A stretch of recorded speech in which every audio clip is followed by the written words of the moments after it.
and welcome to the O'Connor Event Team's three-part series on basic horsemanship and its applications.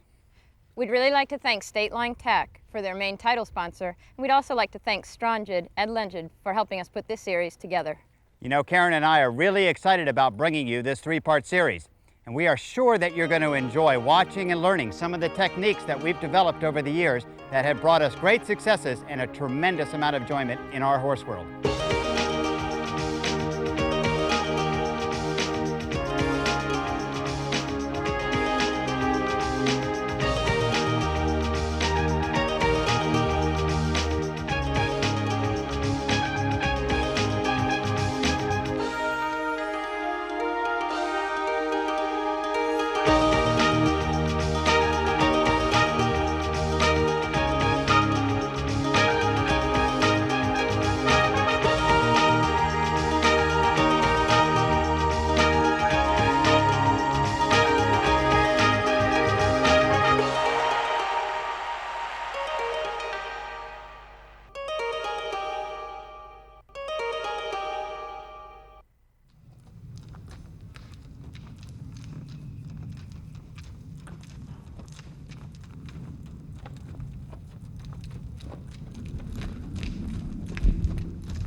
So now you've seen the movement of the saddle in the walk and the trot and the canter. Now let's get on them and see what we got.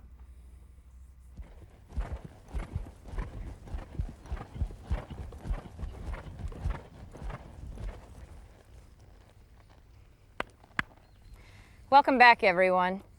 We've already been able to demonstrate and have David show you how interesting it is with working with a horse on the rope.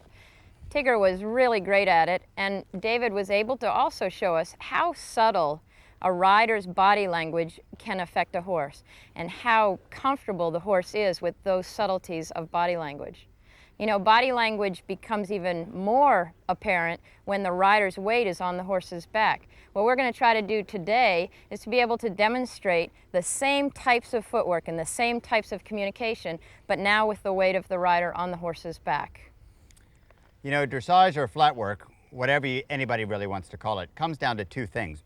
The first and most important thing is communication. No matter how difficult the exercises get, you have to make sure that you don't lose your communication. And if you're going down a line that your exercises that you're doing are getting away and making communication worse, you're actually going down the wrong road.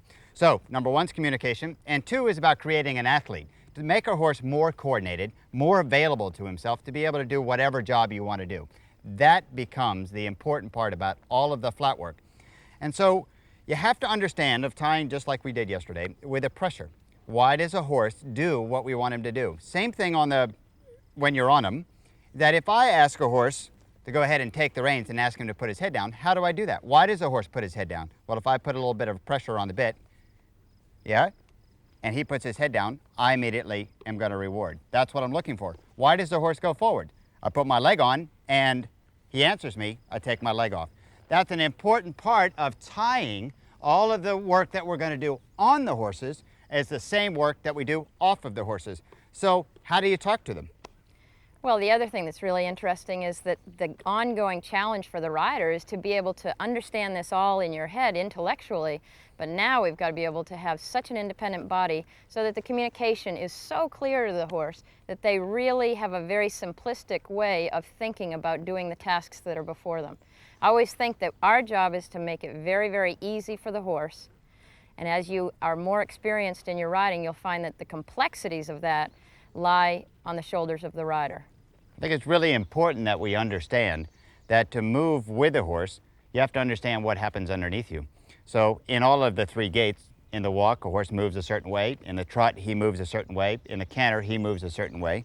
So it's very important that with all of that, our job as riders is to become part of that motion so that we can then go ahead and affect that motion. That becomes a big part of it. So all of the position, no matter what you're doing, walk, trot, and canter, we want to try to feel like your feet are underneath you. So if I suddenly jumped off him, I'm going to land on my feet. Not having your feet out here, sitting in an armchair, right? That puts a lot of pressure on their back. Not sitting kind of up too far forward like that, because then I have no kind of communication with my body here and with my seat at all, and I'm not going to move with him. The thing about the movement part, you have to understand, if I don't move with them, they're going to hold themselves back, right? And as soon as they hold themselves back, they're not giving all that they have to be able to do whatever exercise that we're going. So we have to understand that when we move, we have to move with how they move. That's our job, is to become part of them. So why don't we show a little bit at the walk and the trot and the canter, a couple of things. One, what is the motion of your seat? Upper body always stays like this. As with any balance sport, where you talk about dancing or ice skating or riding or whatever, balance sports come, everybody's like this. Think about a gymnast in your mind, and we're going to use this analogy quite a bit of using gymnasts, is that in a gymnast in your mind always is like that. You never see a gymnast slouch. So same thing with riding. When we're doing dressage, we don't ever want to see somebody slouch, basically because you can't move. So you got to be upright. So why don't we show maybe in the walk and the trot and the canter about this movement, what the horses do, explain what our seat does, explain what the feet do, okay, where our position of our hands are, and then that gives us a basis to learn how to talk to horses, and then we go from there. One of the things that I think I always try to think of when I'm talking about how to move with the horse is you've got the past, the present, and the future. Well, the horse is in motion all the time, and he is going to the future. And so what always helps me as a rider is if I try not to protect the present, but that I try to ride into the future, and I'm trying to help that horse be better in his next step, not protect the steps he's in right now, because that's now going to become the past. So let's go to the future, and we'll go and try some of these motion exercises and see if you can see how we move in the saddle. All right.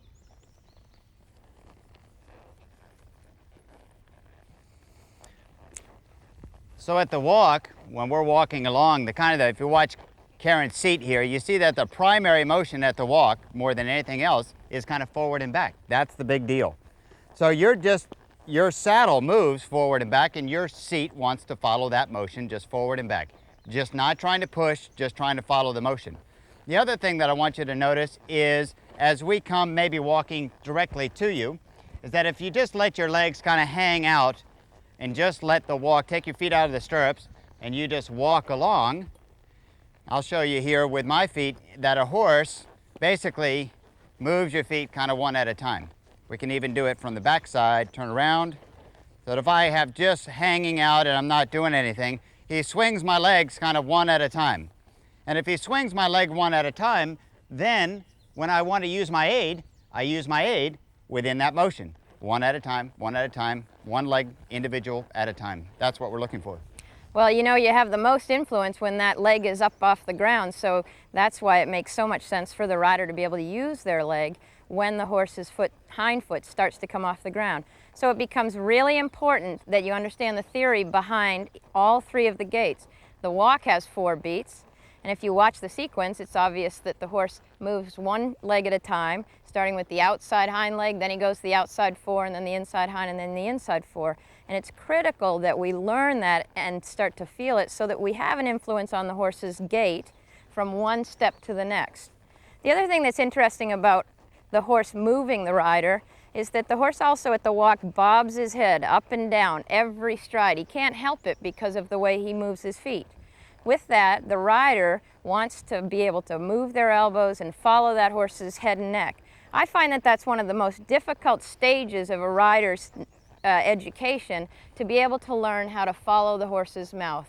The 2 parts of your body move completely independent of each other, but at the same time they work together as a team. That's really what we're trying to establish here. So let's try the trot. As we go into the trot, actually a horse's head stays a lot more still, whether it's round or whether it's off by himself. But in the trot, you got 2 things going on all the time. One, if you watch a horse's hips, they actually rotate like this in the trot. And plus there's a suspension in the back. That's why the trot's so hard to sit to, and why we have to work hours and hours and hours trying to perfect that movement. So we're going to go ahead here and have a little trot and do a little sitting trot and just watch, maybe, our seat here and watch that motion. And again, while we're doing that, I want you to kind of look at how the horse is moving. So I get the feeling that there's an up and down motion. And that maybe as I trot away from the camera, watch his hips, and you'll see it rotate. And you ought to be able to follow that. That's how a horse moves. So in the end, that's how the motion that you have to follow. And with our legs, to come through the camera again, you see that both of them move at the same time. That becomes a way to use your leg, again, naturally, without asking the horse to do anything. That's how a horse moves you. That's how you have to move your feet in order to ask them to go straight. And again, when we start talking about the contact in the hands, it's really critical in order to keep your hands still that there's a real spring in your elbows. The best riders are moving their elbows all the time in a very subtle way to be able to communicate with their horse. If I started to try to put the pressure on myself and keep my hands still by stiffening my elbow, everything gets stiff because I don't have any elasticity in my position. So I have to move my arms in order to have my hands stay still so I have a direct line of communication to the horse. I don't want my horse to think that I'm a cell phone in a bad area where he's getting static on the line and he can't understand every word I'm saying. Nor do I want to talk to him and say things to him that I really didn't mean to say. It's really important, I think, for all of you to make sure that all of your joints are a spring. That's the big deal. Every joint's got to be a spring because the horse has got so much movement, and your job is to try to follow that movement. That is your responsibility as a rider before we can then go ahead and affect what the horse is going to do. So let's try the canter. Now again, the same thing in the canter. As we canter, the primary motion is just a swinging from back and forth to your seat. I always find that in the canter, as we're watching David, that the hips move not only forward, but that the rider actually has to really work at moving their hips in the backward motion, because in the forward motion, the horse's hind end does take you forward, but the horse's momentum doesn't have you return your hips to the back stage so that you can start moving your hip again. So when you're working on getting your hips more relaxed, if you're a rider that happens to feel the hips being taken forward, but then you feel a little bounce between your seat and the saddle every stride, it's right in the small of your back. You have to become very flexible in the small of your back so that you can follow the horse's motion forward, but then also return it to the back state. So if you get real stiff, you kind of get that posting in the canter halt all the time. That's what Karen's talking about. You get people, you know, that try to swing, but they kind of, you get that little separation into their saddle all the time. The other thing that we talk about again with your legs is both legs move at the same time. And you want to feel that, see that sinking in my ankle there? Not that it's jammed down like that. That makes you stiff. But it's the movement of your ankle with your leg with the motion. You see my leg move there as I ask him to increase.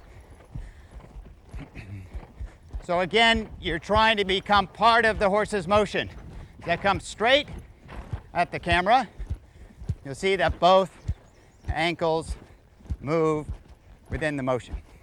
That becomes real important as we ask our horses to lengthen their stride, take a bigger stride, or even more importantly, when we go to collect, we start to now affect the horse's motion and have him change his footfall, or I should say the flight path of his footfall, trying to get him to step in a different way.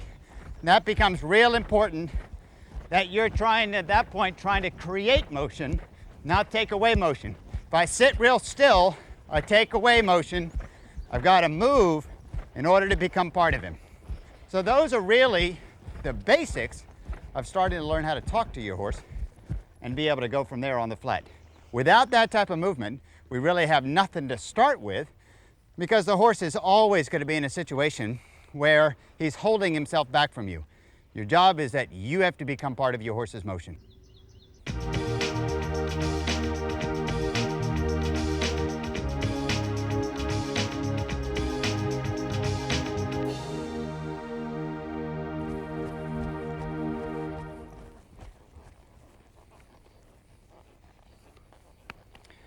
Well, we talked about at the beginning that we were in a place of how to talk to our horses. Now let's a little bit work on what are we going to say.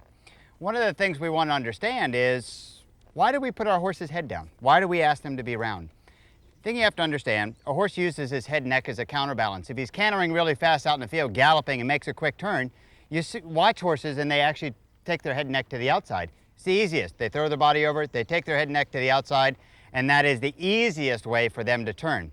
We want them, in our fashion, to be able to be bent to the inside. One, so they see their fences faster. Two, when you do that, as the second part, you have to make sure that they have to change their body. They have to change the way they use their feet in order for that bend to the inside to happen. So why do we want the horses around? Well, actually, we force the issue of taking their counterbalance away from them. This is where we want you to be. That makes them improve their body. You think about it in a final sense. I want a horse to be able to gallop all the way across the field, come back, turn right, turn left, and not have it affect his balance. That's, for me, what we want to jump. Well, and in the first tape, we were able to really demonstrate how the horse could use his hind feet by just your body language, and the horse worked his hind end around his front end, he worked his front end around his hind end, and now that we are riding the horses and our weight has that huge influence that it does, we're going to see if we can be just as subtle as you were on the first tape, David, and get the horses to do exactly the same exercises so that later we'll have an application that's going to be really useful for you in any situation you want to use. So to start out, we're going to have this situation of, let's do these exercises. Same exercises we practiced on the rope and on the flat. To ask your horses to be round, I'm a great believer that you just take both reins even, keep the walk or the halt or whatever you're doing, keep it the same, use enough leg to keep the walk and the trot at the same speed. Make it simple. Take the reins, and if he puts his head down a quarter of an inch at the beginning, release the reins. Tell him that that's what you want. So pretty soon, you could take the reins, and he's going to put his head down. I'm going to give, and let's see how far we can get it down by a little bit taking the reins, giving the reins, and so quite quickly, I can get him to understand that that's what I want him to do. I want him to put his head down there to understand the concept of what the bit means to ask for roundness. And then we can start the exercises. So Karen will demonstrate a little bit here. Why don't we do the hind end around the front end? So keeping her hands quite still and trying to keep the horse nice and round, it will start the exercise of putting his hind end around his front end. And we're not looking for him to spin. We're just literally looking for him to move his hind feet. That's it. Karen and I will do it head to head. We'll have a little show off a little bit right here. Right there? Right there. It's interesting to watch the horse's hind feet and how they cross behind and how they try and would like to be able to do it in a rhythm. If you see Travis there just stopped his hind leg, he's young, he's still learning how to do all this. It's very important that the horses work in that rhythm and that we help them by riding in that rhythm. So again, the next exercise that we did about on the rope was to try to move the hind end around the front end. So we'll move it around there. See if we can just move his hind end there. And then we did the exercise of trying to move his front end around his hind end. So all of these exercises, we started on the ground. That's the big thing. Started them on the ground, work both ways, front end around the hind end. And again, I'd like to try to keep his head quite still, straight in front of him, not a tremendous amount of bend, and we move his hind feet, his front end, around his hind end. But it is actually the movement of the leg that is important. So when I ask him to move over, I'm going to ask, give, give. Same thing when I go the other way. I'm going to ask, give, give. Within his motion, you see how that moves with his feet as much as anything else. It's really, really important that you, again, in all of your aids, you use your aids within the motion that the horse gives you. Then the last exercise that we did all the time was rein back. Now rein back is the same thing about moving their feet. That's the big deal. The aids is that you keep your hands closed, okay? You keep a contact on their mouth, okay? And you put your leg on and try to move their feet. And you see that I'm actually going to put my leg closer to the horse, and I might even wiggle my feet a little bit, keep my hands still, move my feet and suddenly I get a rein back. And the Now- rein back really happens, if you notice, because David has asked the horse to move his feet, but he hasn't allowed him to go in the forward direction. So the horse then accepts the pressure of going into the rein back. And it's really important that when he figures that out and he figures out that first step, put my leg on, move my feet, use my hands, that he moves and he goes backwards, that again, right off the bat to teach it, I'm going to give and release the pressure. Let him stand there for a second, then walk forward, and then ask again. And see if I can get a couple more steps. And he understands it, I release the pressure, maybe give him a pat, and we should, fairly soon, be able to rein back, and I want the horses to be comfortable that they can rein back, 10, 15 steps, 20 steps, without you really working at it. You see our legs moving a little bit, trying to keep our hands still. I like them to keep reining back for a long way if they can. So the same exercises that we're going to practice on the ground are the same first exercises that we're going to practice when we're on them.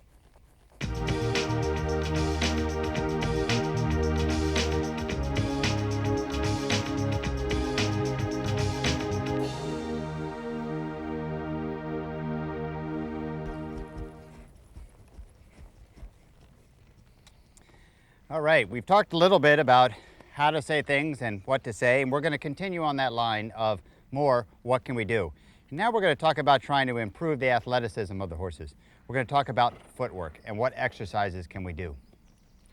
Many times when we're doing these exercises, what we're really trying to do is to isolate a part of the horse's body so that we can, in the end, get that horse to increase his range of motion while at the same time keeping the energy level up.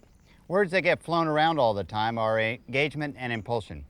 Our definition of engagement is the ability for the horse to take a bigger step behind. That's what we want.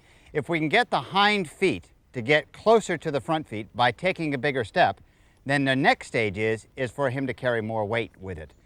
That's the first definition. The second definition that we want to get across is impulsion. And impulsion is the desire to move forward. It's an important concept because it's not speed, it is the desire to move forward. So impulsion has as much to do with what's going on up here as anything that's going on in their body. And these exercises, there are exercises that help improve both. I want to make one thing. No matter what exercise you do, the same priorities in riding stay the same. The first is direction and the second is speed. And what we really mean by that is that when we talk about direction, is that you pick where your horse's feet go. At this level, to the inch. So you know exactly what line you're on at all times. So no matter what exercise you're going to do, it's on your line. If you don't pick that line, they will. And they'll pick it because it's easier to drift off of it. And the same thing with speed. You pick the speed. If you don't pick it, they will. And again, you can see by all of our philosophy coming up to now, if you don't make the decisions, they're going to make it, and that's a road that is going to take you in the wrong direction in the future. If you remember when David worked Tigger on the rope, that was a great example of impulsion and engagement. That horse was in a very slow speed and yet could walk in a little bit of a trot up to quite a large jump that in perfect balance, have that desire to move forward, and at the same time showed great energy and level of engagement to be able to jump it so well. So we're lucky enough today to have a couple of veterans that are going to help show us all of these exercises. I'm riding my Olympic horse, Prince Panache, my good friend, and David's riding his Olympic gold medalist horse, custom made. And they're going to show us, we're going to split this up now and go down to do some engagement exercises and some impulsion exercises. Engagement exercises first. Basically, all of the lateral work. Leg yields, shoulder in, haunches in, half pass. Any work that is going to work the horses from side to side are engagement exercises in that they increase the ability for a horse to take the big step. It's just like you touching your toes. We don't touch our toes basically to be touching toes world champions. We touch our toes so that we can play soccer better, so that we can ride better, so we can play football better. It's the same thing here. These exercises are not ends. These exercises help us do a lot of other things better because they create the ability for a horse to take a bigger step and become better movers. Have range of motion. And have range of motion. We talk a little bit about, when we go into engagement exercises, we're going to talk about bending. Bending, a lot like the beginning of any pressure exercise, is that to teach bending, I tried a little bit here at the halt, that if I pull one rein there and I go like that and he bends, great. I'm going to soften, I get the idea, And again, the same thing coming the other way is that I pull a little bit one rein, okay, and ask for that, and he bends, okay, a little bit more stiff that way with Nash sitting right there. And he does that. As soon as he bends, I'm going to be able to give. That's what I'm looking for. That's it. I'm going to wait for that moment. Yes, that's an important part, is that if they do resist, stay with it. Okay, let's go do some exercises, and I think we'll do some shoulder in exercises first. How's that? Okay. All right, here we go.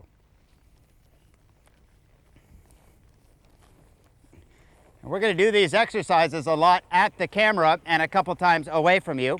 And the things that we want to see right off the bat is that, can we hold one line? A shoulder in is basically taking a line, the hind feet are on one line, the shoulders are to the inside of that line. Shoulder in. Haunches in is the same thing. Now the shoulders are on the line, the haunches are to the inside of that line. Those are the exercises that we're going to do, plus leg yielding, which is picking one line, let's say across an imaginary diagonal, and going sideways. So all 4 feet basically are on separate tracks. You'll notice with the shoulder in and the haunches in that the horse will be bent in the direction of motion, while in the leg yield, he's going to be bent opposite to the direction of motion. Both cases, all 3 of those cases, we want the horses to be balanced and engaged and still demonstrate the ability to cross their feet and have good footwork. So we'll do a leg yield exercise first. I'm going to go across this imaginary diagonal. I'm picking the line. The horse is parallel to the side of that imaginary ring there. We'll do it back. Leg yield.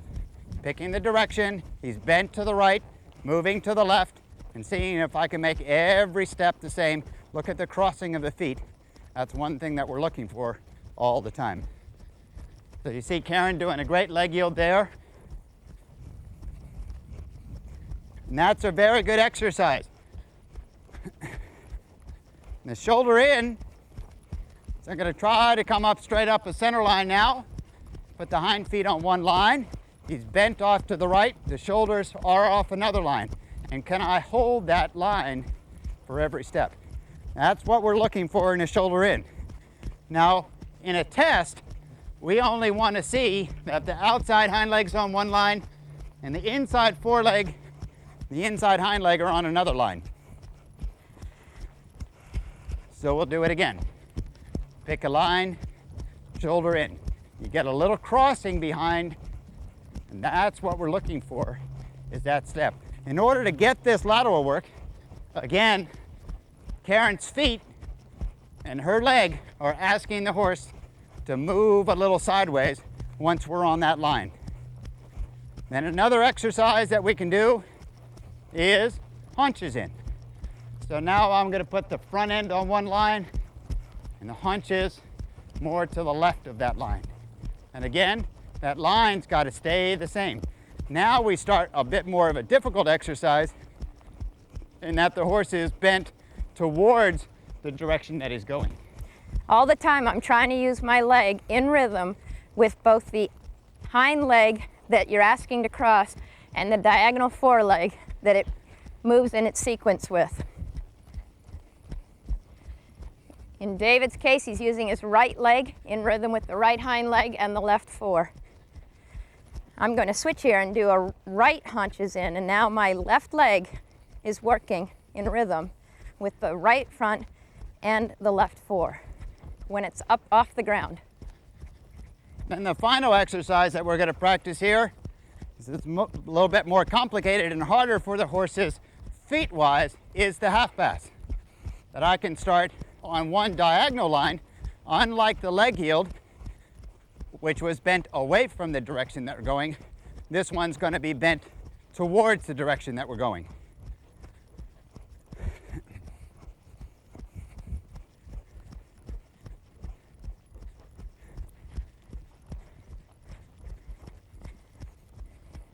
And these are all teaching coordination, having the horse learn how to move his feet and keep the balance within himself. That's the key.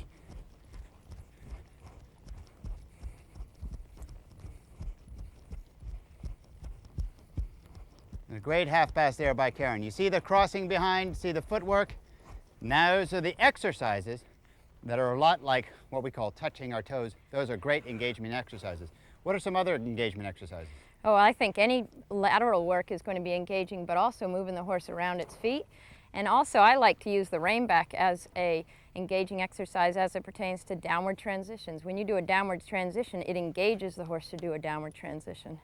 The second set of exercises that we're going to work on now are impulsion exercises, creating that desire to move forward.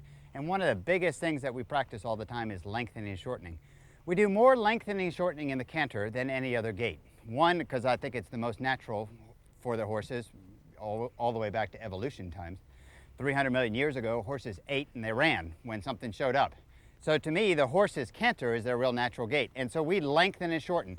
Also for us, for eventing or any type of jumping, this is what we spend our life doing. In every single phase, we lengthen and shorten the canter. So this is the exercise that we practice more than any other exercise when you get down to it. And we sure do want them to be good at lengthening and shortening of the canter, because when you get out on the cross-country course and you have a very short distance to jumps, you want to know that that horse has all the options in the world to be able to do the best job possible and really in the end make something that's quite complicated presented simple for the horse so he does it easily.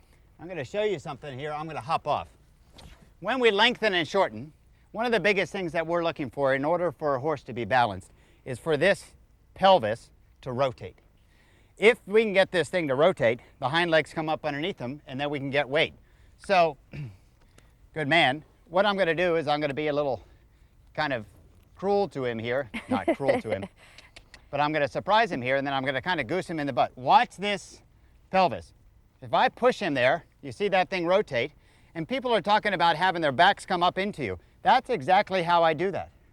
Yeah? See that thing rotate? The back works, and then we can get a lot done. If I can get this to go, when I'm coming back in the lengthened canter, I'm ready to do anything. So that's what I want you to see as we lengthen and shorten, to see if we can get this thing moving. Do you think if you trotted behind me in a dressage test doing that to my horse's hips, I'd get better marks? So we'll lengthen and shorten and try to show you what we want to do is that we can change the speed and not change the balance. That's the key. And that means that the horse's hind feet have to come way up underneath themselves to get that done. If I'm on a young horse, I'm going to get the feeling that I'm going to maybe take even 8 or 10 strides to change the speed. On the older horses, I want that to happen in 3 strides. One thing that we can really start to notice also is look how much motion is in the rider's seat when we're going to collect. And that's because there's that much motion going on with the horse. And we've got to follow it. Right from the beginning, we have to follow the motion. So I increase and I collect. Good man. One thing that's really interesting about Prince Panache, and I've struggled with it his whole career, is he has a habit of stopping his hind leg in the downward transition from a lengthened stride and switching behind. So I'm going to try to show you how if you bring him back without using a lot of seat, how he'll switch behind. Lengthen and shorten, and it just jams up his hind end, and he doesn't get to use his hind leg in the correct way. Now I'm going to come around, I'm going to use my hips a lot more to show him with my seat what I want his back to continue to do. See if I can get it done. Lengthen, now increase, and his hind legs stay in the correct sequence of the canter. Now another part of this exercise in lengthening and shortening is taking it to extremes. So on a circle, I could lengthen there and really lengthen and collect. Watch his hips, watch his hips, watch his hips. And then I can really collect, and as I start to come a little slower, slow down my speed even more, I'll try to get him, his hind feet, almost to think that they're going to move faster, and I'm about to walk. Watch his feet, watch his feet, watch his feet. You know you've gone canter to walk really well when their first step of walk is slow. That means they haven't fallen out of balance. So we're going to canter here, and we're going to collect the canter, almost canter in place,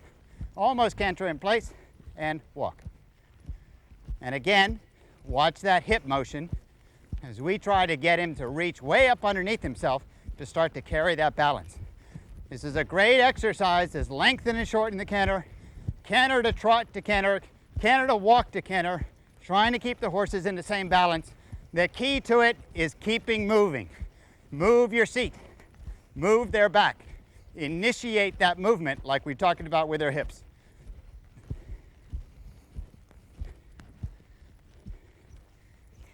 I also think one of the interesting things about cantering and training your horses in the canter, you have to decide how big of a natural canter your horse has. These horses demonstrate a pretty collected, comfortable canter. Not all horses have that collected of a comfortable canter. They didn't start with that much collection. So when we do lengthenings and shortenings, we're really trying to use the whole spectrum. If your horse is comfortable in his canter here, you don't want to just lengthen and shorten back to his comfort zone. You want to work both ends of the spectrum. So by the time he gets to a competition, he has all the range of motion to go as strong in his canter and big in his canter, as well as all the way back the other end to the collection. That's right. And anytime that we talk about working on these two ideas, engagement exercises, impulsion exercises, along with keeping your communication, those are the stepping stones that are going to allow you to easily do any job you want to, whether you're hacking out in the field, whether you want to go jump, whether you want to do cross country, or anything that you really want to do with the horses. These are the stepping stones of trying to teach a horse how to use his feet and how to keep his balance within himself.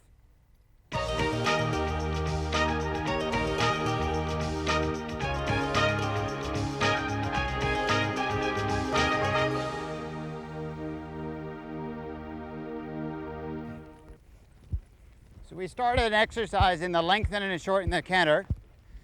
These are the things that we're looking for, that the horse doesn't change his balance, there's an immediate change of speed, and that the horse feels like he's got to come way up underneath themselves. You can watch two things. Watch the rider's, our motion, our seat, how much movement there is. And I'm going to try this with Prince Panache, knowing that he's got that little change behind in the downward transition.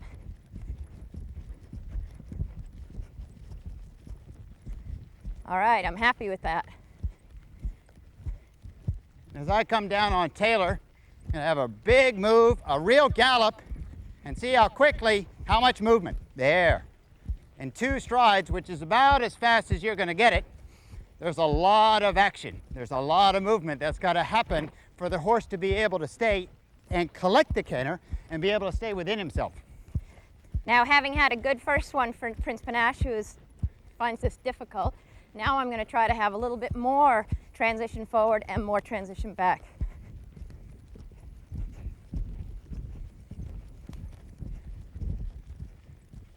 Oh, got a little change behind at the end. Otherwise clean. When a horse switches out like that, it's a lot because he has a hard time with all of the pressure. That's it. You see how much movement there was behind. And a horse has sometimes a hard time with the pressure of all that movement. And so what he does, he releases the pressure and cross canters. And sometimes that tightness is exactly what you're working through to get the horse to be able to step up underneath himself. We'll Karen's try gonna one try more. it one more time. Watch him behind here. That's it. There. That's much better with the angle behind of having him step like that. There's a lot of movement. It's laws of physics. He's got momentum. What's he going to do with it? We want him to send it up this way. Now, in this type of situation, these are all the tools that we need to be able to go to jump. Can you turn? Can you stop? Can you control the speed? Can you control the line? Those are the things we need, all of these tools at different levels to be able to go then and apply it to the jumping. And when I finally got that nice downward transition, you really feel like your options are so plentiful, and that, you know, for applying it to the jumping phases, the world is your oyster.